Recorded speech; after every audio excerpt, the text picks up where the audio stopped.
வணக்கம்.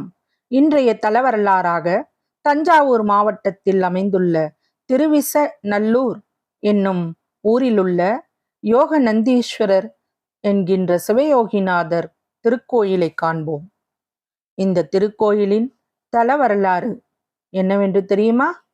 படைப்பு கடவுளான பிரம்மதேவர் விஷ்ணு சர்மா அப்படிங்கிறவருக்கு புத்திரனா பிறந்தாராம்.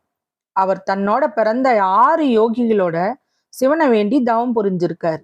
சிவராத்திரி தினத்துல சிவன் தரிசனம் கொடுத்து இவர்களை 7 ஜோதியாக்கி தன்னோடைய ஐக்கியப்படுத்திக்கிட்டாராம். எனவே இத்தல இறைவன் சிவயோகிநாதர் அப்படின்ற பெயர் பெறுகிறார். இந்த வரலாற்றை விளக்குற விதத்துல சிவலிங்க திருமேனியில 7 முடிக்கற்றைகள் இன்னும் இருக்குது.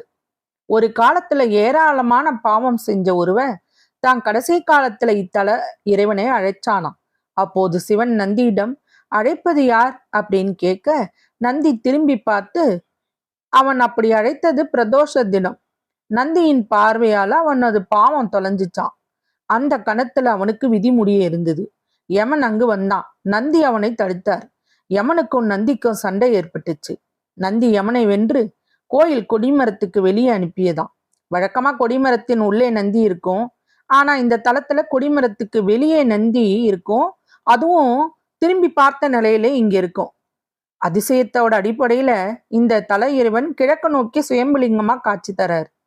சித்திரை 1, 2, 3 தேதியில சூரிய ஒளிக்கதிர்கள் சிவலிங்கத்தின் மீது விழும். விஞ்ஞான அடிப்படையில பாத்தீங்கன்னா சூரிய கடிகாரம் கோயிலோட தென்புற மதில் சுவர் அருகே சுமார் 700 ஆண்டுகளுக்கு முற்பட்ட சூரிய ஒளிகாலி கடிகாரம் அமைஞ்சிருக்கு. காலையில சூரியன் உதிக்கிறதுல இருந்து மாலையில சூரியன் மறையும் வரைக்கும் சூரியன் செல்லும் பாதையை கணக்கிட்டு இந்த கடிகாரம் அமைக்கப்பட்டிருக்குதுங்களாம். அரைவட்ட கோலம் அமைக்கப்பட்டு அதை சுற்றிலும் காலை 6 முதல் மாலை 6 வரை எண்கள் கரெக்டா செதுக்கி இருக்கிறாங்க. இதன் நடுப்புற பாத்தீங்கன்னா பித்தளையால ஆன ஆணி மாதிரி ஒண்ணு பொருத்தி இருக்கிறாங்க.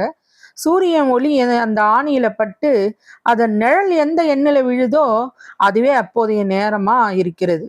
தமிழர்களோட வானவியல் அறிவியல்ல எவ்வளவு வல்லுநரா திகழ்ந்திருக்காங்கிறதுக்கு இது ஒரு எடுத்துக்காட்டு. இந்த தலம் பாத்தீங்கன்னா 4 யுகம் கண்ட தலமாக புராணம் கூறுகுது. கிருத யுகத்துல புராதனேஸ்வரர், திரேத யுகத்துல வில்வராரண்யேஸ்வரர், துவார யுகத்துல யோக நந்தீஸ்வரர், கலியுகத்துல சிவயோகிநாதர் அப்படின்னு இறைவன் இங்கே வணங்கப்படுறாராம். திருவுந்தியார் என்னும் சித்தாந்த சாஸ்திர நூலை பாடிய உய்யவந்த தேவநாயனார் இந்த தலத்துல தான் அவதரிச்சாராம். சிவராத்திரி தோறும் அகத்தியர் இந்த தலத்துல பூஜை செய்வதாக இன்னமும் ஐதீகம் இருக்கு. சில சிவாலயங்கள்ல பெருமாள் தனித்து இருந்தாலும் இங்கே லட்சுமியோட சேர்ந்து லட்சுமி நாராயணனா அருள் பாலிக்கிறார். ராமாயண காலத்துல ஜடாயுவின் இறக்க இந்த தலத்துல விழுந்ததாகவும் அதனால இந்த இடத்துல ஜடாயு தீர்த்தம் இருப்பதாகவும் தல புராணங்கள் கூறுது. சதுர்கால பைரவர் அப்படிங்கிறவர் இந்த யுகத்துல இருக்கிற பைரவர். யுகத்துக்கு ஒரு பைரவரா தோன்றி இங்கு அருள் பாலிக்கிறாராம். ஞானகால பைரவர் அருகில தட்சிணாமூர்த்தியும், சொர்ணகிருஷ்ண பைரவர் அருகில் மகாலட்சுமியும், உன்மத்த பைரவர் அருகில் பாலசனியும் இருக்கிறாங்க. யோக பைரவர் அருகில உத்தர கைலாய லிங்கம் இருக்குது. இவர்களை அஷ்டமி திதியில வழிபடுறது ரொம்ப சிறப்பு. இங்க சுமார் 300 ஆண்டுகளுக்கு முன்பு ஸ்ரீதர ஐயாவால் அப்படிங்கிறவரு தன் வீட்டுல திவசம் கொடுத்துக்கிட்டு இருக்கும்போது பசியில ஒருத்த யாசகம் கேட்கிறான். திவசம் முடியாம யாருக்கு எதுவும் கொடுக்க கூடாதுங்கிறது மரபு. இருந்தாலும் பசியோட அவனுக்கு இவர் உணவளிச்சிட்டார். இதனால அந்த மக்கள் அவரை ஊரை விட்டு ஒதுக்கி வச்சுட்டாங்களாம். இதற்கான பரிகாரம் கேட்க கங்கையில குளிக்கணும்னு சொன்னாங்களாம். அவர் இத்தல இறைவனை வேண்ட அவர் வீட்டு கிணற்றிலேயே கங்கை நீர் பெருக்கு எடுத்துச்சு அப்படின்னு சொல்றாங்கங்க. இங்க பாத்தீங்கன்னா நந்தி ரிஷப வாகனமாக காத்து நின்னதுனால ரிஷபராசிக்காரர்கள், அதாவது கிருத்திக, ரோகிணி, மிருகசீரிஷம் இந்த நட்சத்திரத்துல இருக்கிறவங்க ரிஷபராசிக்காரர்கள் பரிகார தலமா இந்த தலம் விளங்குது.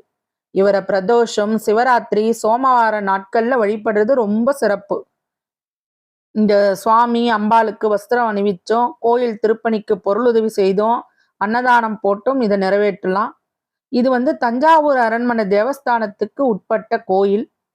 திறக்கிற நேரம் காலையில 6 to 12:30 மணி வரைக்கும். மாலை 3 மணி வரைக்கும் இருந்து இரவு 8:30 வரைக்கும் திறந்திருக்கு. அதுக்கப்புறம் பார்த்தீங்கன்னா, சிவனின் தேவார பாடல் பெற்ற 274 சிவாலயங்கள்ல இது 43வது தேவாரத்தலம். சித்திரை 1, 2, 3 தேதியில சூரிய ஒளி நேரா சாமியோட விழுது. ஐப்பசி கடைசி நாள் பஞ்சமூர்த்தி ஏற்பாடு, சுவாமியின் தீர்த்தவாத்திர, மகா சிவராத்திரி, ஆருத்ரா தரிசனம், பிரதோஷம், திருக்கார்த்திகை, கார்த்திகை சோமவாரம் இதெல்லாம் திருவிழாவா இங்க கொண்டாடப்படுகிறது. திருஞான சம்பந்தர் தேவார பாடல் பெற்ற காவிரி வடகர தலங்கள்ல இது 43வது. மூலவர் பேரு யோக நந்தீஸ்வரர் சிவயோகிநாதர், அம்மா சௌந்தரநாயகி, சாந்த நாயகி, தலவிருச்சம் வில்வம். தீர்த்தம் இங்க 8 தீர்த்தம் இருந்தாலும் ஜடாய தீர்த்தம் தான் ரொம்ப முக்கியம். புராண பெயர் பார்த்தீங்கன்னா பண்டாரவாடை திருவியலூர் அப்படின்னு இருக்குங்க. இந்த கோயில்ல ரிஷபராசிக்காரர்கள் கண்டிப்பா வாழ்க்கையில ஒரு தடவையாவது இங்க தரிசிச்சா அவங்களோட வாழ்க்கையில செய்த புண்ணியமாக கருதப்படுகிறது. அவர்களோட பாவங்கள்லாம் விலகுறதா நம்பிக்கை. அதனால முடிந்தவர்கள் அவசியம் சென்று இறைவன் அருள் பெறுங்கள். நன்றி.